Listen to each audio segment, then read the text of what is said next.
Hello everyone, I hope you are doing well. So आज की video में हम देखेंगे type and distribution of forest and wild life, कि फॉरेस्ट के टाइप क्या है और किस टाइप से डिस्ट्रीब्यूशन है।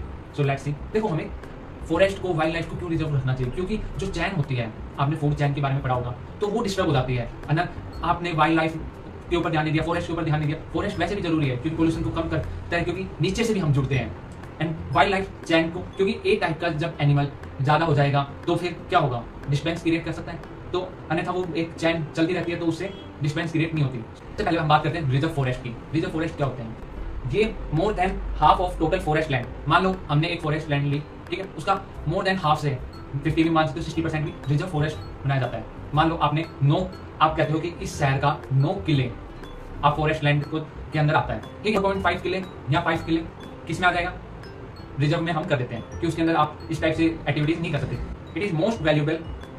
और ये जो एरिया होता है ये स्ट्रिक्टली रेगुलेटेड होता है। इसके अंदर यूं नहीं है कि आपने अपनी मर्जी से कोई भी काम कर रहे हो या कोई भी चला गया। No, it is strictly regulated. इसके एग्जांपल देखें तो कौन कौन से कहाँ ये मिलते हैं reserve forest? Jammu Kashmir, Andhra Pradesh, Uttarakhand, Kerala, Tamil Nadu, west Bengal and Maharashtra में, ठीक है। अब हम बात करते हैं प्रोटेक्टेड फॉरेस्ट की।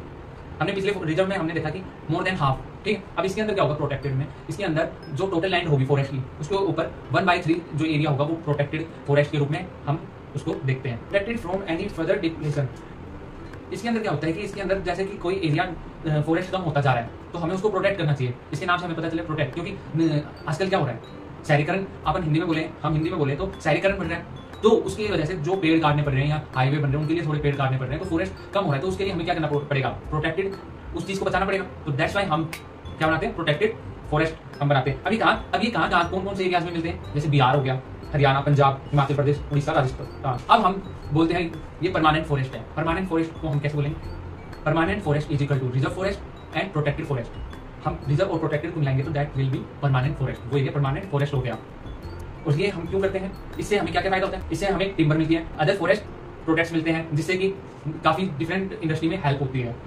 तो वो हेल्प करता है, परंतु आपको उसको अपग्रेड और उसको आपको मेंटेन करना पड़ेगा उस फॉरेस्ट एरिया को। अब थर्ड टाइप आता है अनक्लासिफाइड फॉरेस्ट। ये कौन से फॉरेस्ट होते हैं? ये वो फॉरेस्ट होते हैं जो एक कॉमन पर्सन भी उसको चला सकते हैं। कोई भी बंदा डिसाइड कर लेता है हाँ इस एरिया को हम इस टाइप से फॉरेस्ट के रूप में हम इसको बनाते हैं। इतने कई बार कई कम्युनिटीज साथ आके कहती है कि हम इतने लैंड को हम एज ए फॉरेस्ट लेते हैं, इसको अनक्लासिफाइड फॉरेस्ट के अंदर रखते हैं। Other forest area and waste land of government and private individual and community open category. इसके अंदर जैसे क्या होता है कि कम्युनिटी कह देती है कि हाँ यार इस फॉरेस्ट को हम इस टाइप से रिजर्व कर लेते हैं, इसके अंदर फॉरेस्ट के रूप में हम इसको देखते हैं, यहाँ पे पेड़ पौधे लगाने और यहाँ पे इस टाइप का काम नहीं करेंगे। इससे हाँ कुछ फायदा होगा, टिम्बर हो गया या और चीजें होगी वो आएगी, परंतु उसको आप साथ साथ ग्रो करते रहोगे फॉरेस्ट को, ठीक है।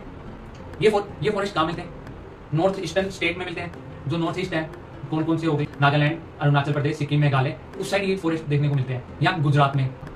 It's about type and distribution of forest and wild life resources. So पढ़ाई करते रहें। All the very best, always keep smiling.